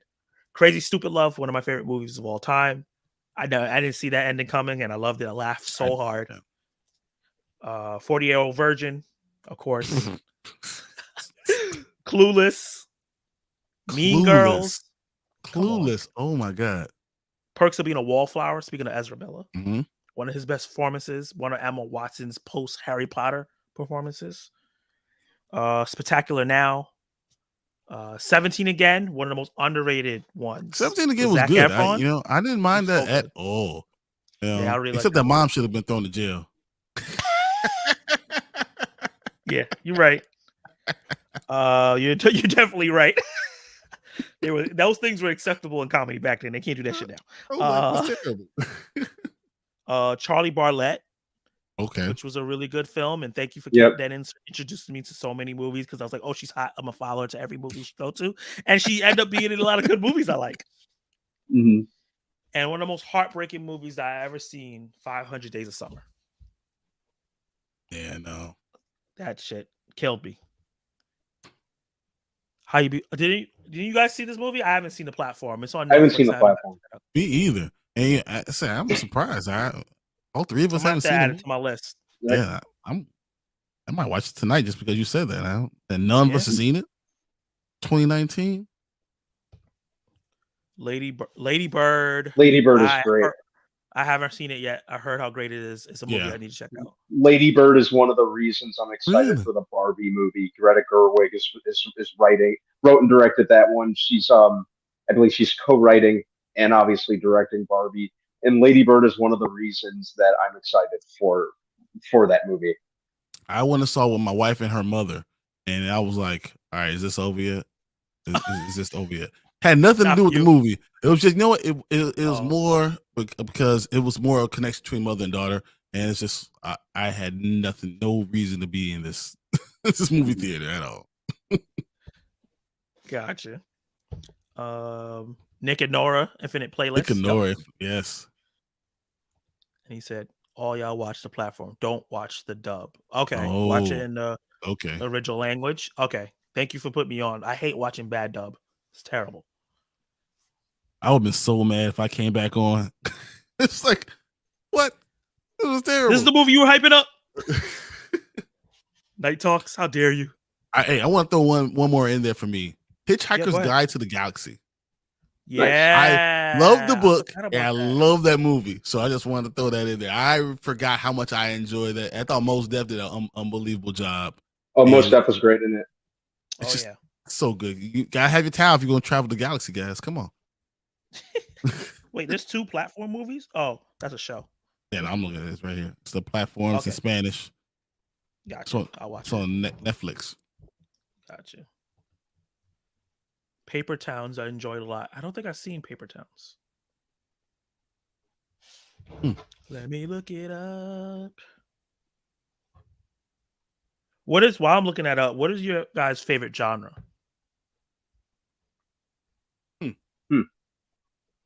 What's something like that. Okay, if it's a genre of a movie, I'm gonna check it out. Mine's probably mystery. Mine's mystery. Mystery. Because you know what? I hate when people write movies and I know what's going on and it can tell you what happens at the end. I want to be surprised. So you like Knives Out? It's okay, but I wasn't surprised. Oh, okay. I need a deep noir type of thing. Those are the ones I really like. Gotcha.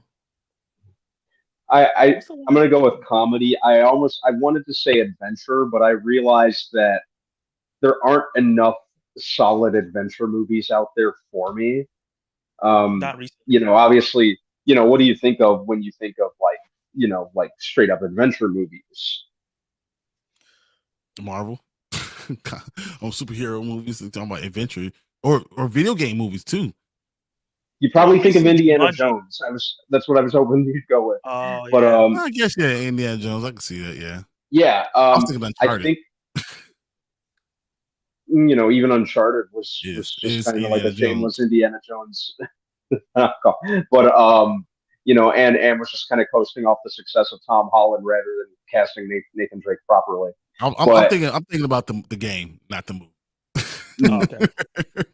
Yeah. I'd say adventure, but there aren't really enough for me that really, really stand out other than Indiana Jones. Mm-hmm. There was that phase like in the 80s after Indiana Jones, there were a lot of shameless knockoffs coming out. But yeah, there haven't been really any standout like movies in the adventure genre other than Indiana Jones, maybe the first two Mummy movies. Yeah. And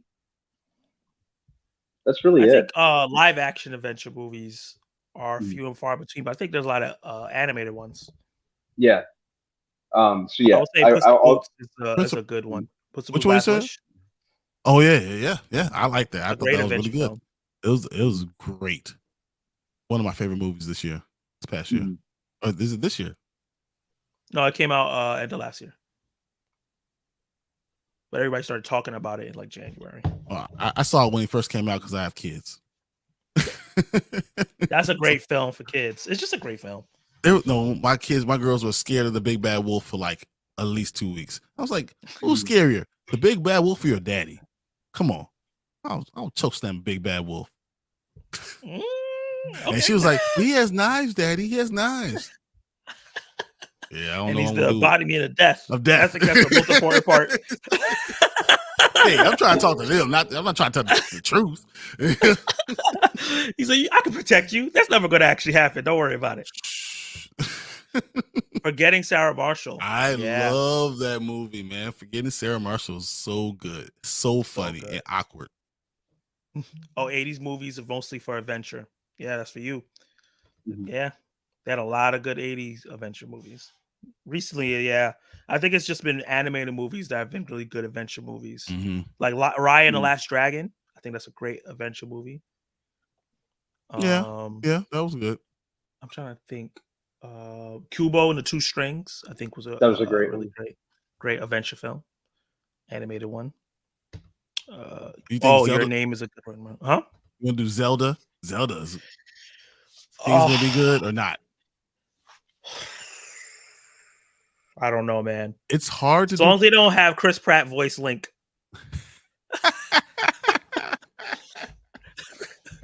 Then maybe, like that's a good one. That's a good point. Yeah, maybe it's possible. Just got to give somebody that loves it. Like, don't give it to the Mario people. Like, obviously they care about Mario. You can see that they care about it within the the parts of it. They probably had no choice in casting Chris Pratt. It's like, we need a big name. Yeah, they needed a big name to help sell it. Exactly. Yeah, and the big. But did you really? It's Mario. That's who the hell doesn't know Mario? Like everyone knows Mario. He's up there with Mickey Mouse and like Santa. If you know Sonic, you know Mario. Mario's 10 times better than Sonic. I mean, come on, man. Yeah. I think Mario's 10 times bigger than Sonic. Yeah, at this point, he's consistently have good games. Like Sonic is like this when it comes to games. Let me see. American Pie. Yeah. Very good one. Yeah, I got it. They just came out on a new one last year. I'm like, damn, they did Ice Age. There was another American Pie last year? Yeah, it was like, if you ever seen the show Never Have I Ever, it was like the Hawaiian dude from that show, and like all these girls, it was like girls fawning over him instead of guys fawning over a girl. So they kind of flipped it. Yeah. Okay. Yeah, I think the directly to video American Pie movies became pretty interchangeable to me. They just, yeah. And American Reunion was probably, watching that as an adult, was probably one of the most depressing comedies I've ever watched. they all grew up to be either losers or unhappy. I'm like, yeah. I'm like, this is what I have to look forward to. I was like, this is what I have to look forward to when I hit that age. Everyone's unhappy at some point in time. It's about, can you find the happiness in what you do? Yeah, because it's not a race, it's a marathon. Exactly. You got to keep going. Oh, the Court Lords are here. Hey, what's up, Court Lords? My guys. If you guys are watching, sub to them too. I got to get you guys on a stream as well. I don't know when. We might be able to set something up maybe next Tuesday or something. Hey, Court Lords, you're supposed to be going to the movie theater, right? You're gonna see us on Saturday, right? Next Saturday. Oh. Yep. Right now, movie theater, we're doing it all, doing it big. Quantum for Ant-Man? Yep. Oh, nice. That's gonna be dope. Me and Clay are going that Friday. I'm going Thursday too. Thursday, and then we'll go get Saturday. Court Lords, 5 Venoms. One of the best ninja movie ninja.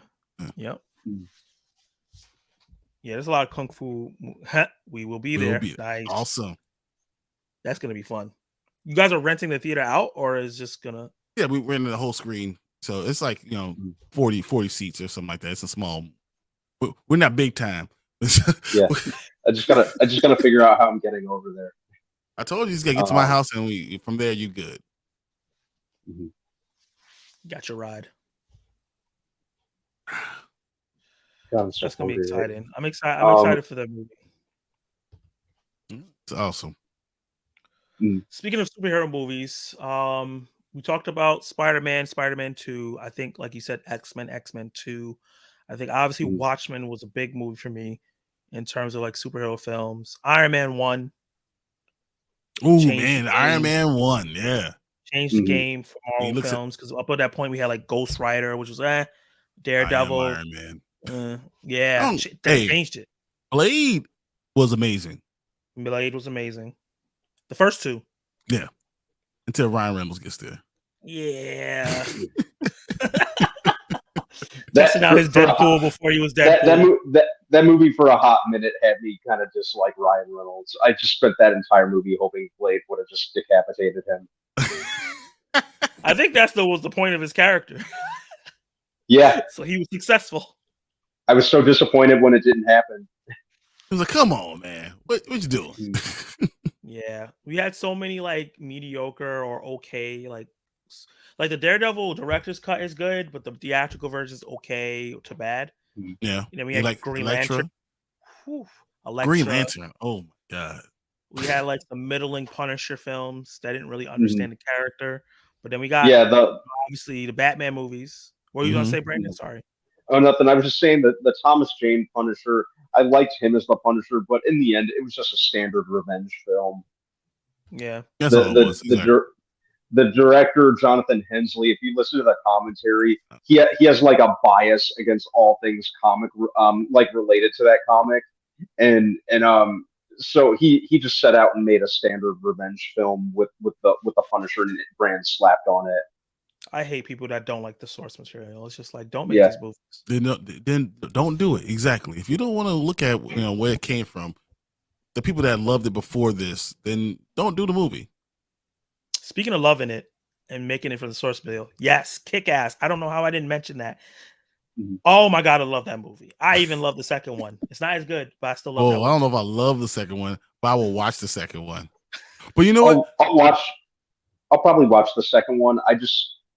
and I have watched it a couple of times, but whenever I watch the second one, I forget all about it like 5 minutes after it goes off. Which is a pretty big crime to commit. Like, if being a bad movie is one thing, being a forgettable movie is sometimes even worse. That's definitely worse. Yeah, so I didn't think Kick-Ass 2 was bad. I thought it was forgettable. It's so funny you're saying that. We talking about we love the source material, and then I forgot. I really like Ready Player One, even though it's terrible. I still enjoy watching it. I don't know why. It doesn't do anything for the source material. It doesn't talk about the books and stuff at all, but I still enjoy it. So there's sometimes I can just enjoy seeing what it does. Yeah, even sometimes somebody has a good idea, they take parts of what they want and they still make a good movie. Yeah, that's what the MCU does. And I enjoy a bunch of their movies. So exactly. Punisher Warzone with Ray Stevenson, gory as hell, more comic book accurate. Okay. What about what's his name? Hellboy. Hellboy was good. Oh, was it great? The second one, Hellboy 2, was great. I enjoyed that so much. So yeah, Ron Perlman get an A in my book. Yeah, I saw the remake in the theater and I didn't hate it. Oh, really? No, I didn't hate it. Even what's called hated the guy who did I don't think it was as bad as people made out to be. It just wasn't what they wanted, which is a difference. It's like what you want versus is it bad? Yeah, I can understand that. Yeah, I think the remake wasn't bad. It was too try hard for me. Okay, yeah, I can see that. David Harbour definitely wasn't a bad choice to play Hellboy. Yeah, but even he apologized. Even David Harbour, he was like, "Yeah, my bad. I know it should have been better. My bad." But he's not even in control of that because he played Hellboy good. It's just the he was fine. I still think I think Ron Perlman just did such a great job. They should just kept Ron Perlman. I don't know why they didn't just make a third one instead of trying to reboot it. And it wasn't even like a reboot. It was like trying to be the third one without being the third one. Exactly. It's like, once again, when we talk about Bourne movies and you don't have Jason Bourne, that doesn't make any sense. Don't do those things, guys. I like that movie with oh my God. No. Jeremy Renner. What's his name? Jeremy Renner? I saw that in the theaters with my mom. We enjoyed our time. Oh my, Jeremy Renner is not, you don't get to do being Bourne. You're not Jason Bourne. Come on. Invincible was awesome too. Yeah. I agree. But yeah, like Gio said, it is a disservice to the fans. Like when they did with the Avatar movie, M. Night Shyamalan. Oh, M. Night Shyamalan. God. Hey, lucky I like those movies. What did you think about Knock at the Cabin? Oh, you didn't see my review yet? I liked it. It was good. Me and Tank were talking about it, but what I saw you say was different when he said you said. What? What did he say? He said that you didn't like it at all. No, I did like it. I just said that it's a movie. It's a movie of 2/3. Like the first 2 acts, really, really great, and then the third act just sputters out. Because it's hard to stick the landing. I didn't know how they were going to stick the landing. But then when I read what happened in the book, I was like, he should have just stuck to the book. Because the way the book, it was more interesting of what happened in the book. And Tank kept saying that the little girl should have been more to the story. She should have been more. In the book, she's the one that she dies. And it drives them more. You can't do that. Not? You can't kill that little cute little girl. People will riot. People will. Well, that would have been better than people walking out going, okay. No, people will burn down the movie theater. Yeah. But Stephen King kills those kind of fiery reactions to movies. Dude, no, because especially if the parents had to kill the little girl. Oh, no. No, that's not what happened. No. It was like in an accident way. But the point of the movie wasn't that they had to do it, like they had to make a decision and they had to do it. She couldn't just. So I think because obviously we could talk about it because we saw the movie. Yeah. Actually, we might be spoiling it for the people in the chat. Oh. Spoiler alert for Rock on the Cabin. It's like spoiler. In the Turn away book, for a second. Technically, so this is the book, so it's not the movie itself. So you just knowing that this doesn't happen in the movie. In the book, they're fighting over the gun. You remember that scene? Yep. And they mistakenly shoot the daughter, and she dies. Oh my God! I would have killed everybody. And then they were like, "Well, this should be over. She's dead." She said, "No, it doesn't count because it was a mistake." And they were like, "F this God." and they just let everything go to waste. Hell yeah! Hey, that would have been my reaction. I'm like, man, that would have been a crazy ending. But yeah, I've been like, you know what? Safe. Forget it. No, my daughter dies, and you still going? No, I'm good. Yeah, F everybody else. Yeah. The only reason I'm saving the world is because for her and her future, and she's gone. Exactly. Done. I'm out. Yeah, that's it. 2 fingers. Facts. We gotta do it. Just because it's not what we wanted doesn't make it bad. But in that movie, what's dumb stuff? Oh, Kyle always kills me with these takes. We gotta do something. I don't know if we're gonna get into an argument. All right, so it's just like me and Brian. Me and him always button heads in the beginning. Now I know to just tippy toe around. That's what you're doing. It's only 2 things like I really love. Black Panther happens to be one of them. That's it. Never seen the Bourne movies. What? Man, you missing out, bro.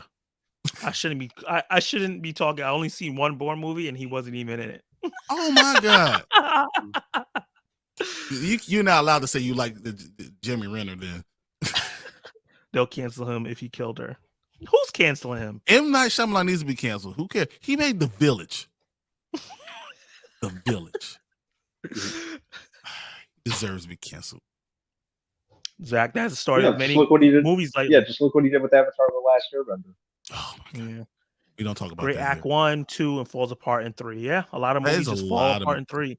Mm-hmm. Even like movies that I love is just like when you see the ending, it's like this was soft, but the last 5 minutes was soft, but everything before that was great, so it's okay.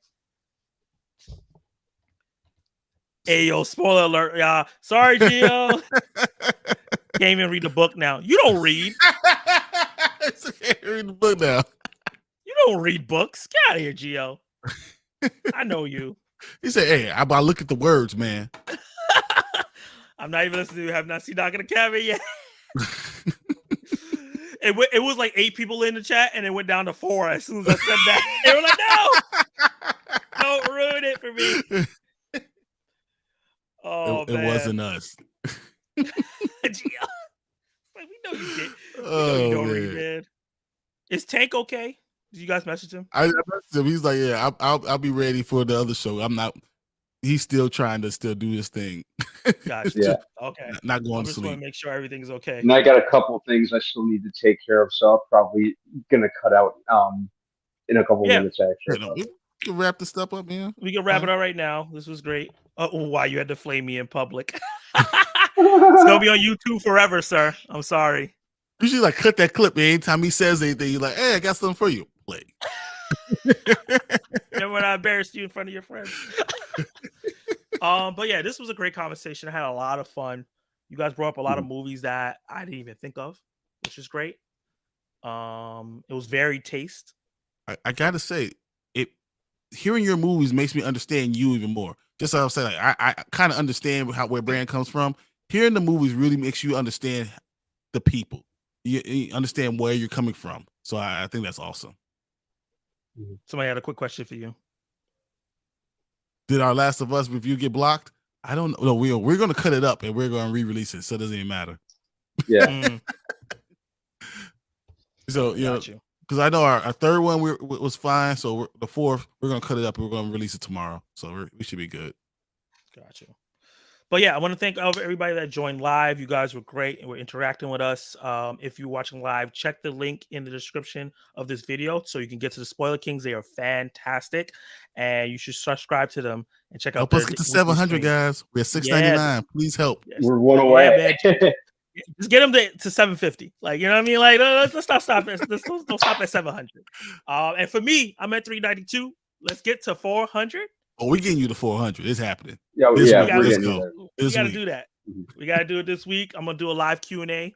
Once I do get to 400, I already have like a bunch of questions people ask me, so I'm gonna do that. And plus, I want to get people to give me live questions as well. So check them out. You didn't get to see the third member, but Tank is great as well. And one more time, just tell everybody. Tell everybody like what your channel's about. So we're the Spoiler Kings. We do live movie reviews. We do live trailer reactions. We talk about a lot of Marvel. We do a lot of comic books because I am a huge nerd. We talk about anything movies related. We'll talk about James Gunn. We'll talk about Kevin Feige. We love movies. We love genres. We love that entire idea. So anything that you guys like and you want to bring to us, anything nerdy, we're all about it. And we do live shows. So, we guys really drive our shows. So, get in the comments. We'll talk about the comments and you kind of give the directions that we're going to go in. So, you really are part of the show. You really are our fourth member. So, whenever Zach's not there, because if Zach's there, then he's the fourth member. But please subscribe. Please like Zach's video. We're trying to get him to 400. We're going to do it. I'm going to be pushing him the whole week and everything I do. So, thanks. I appreciate that. For sure.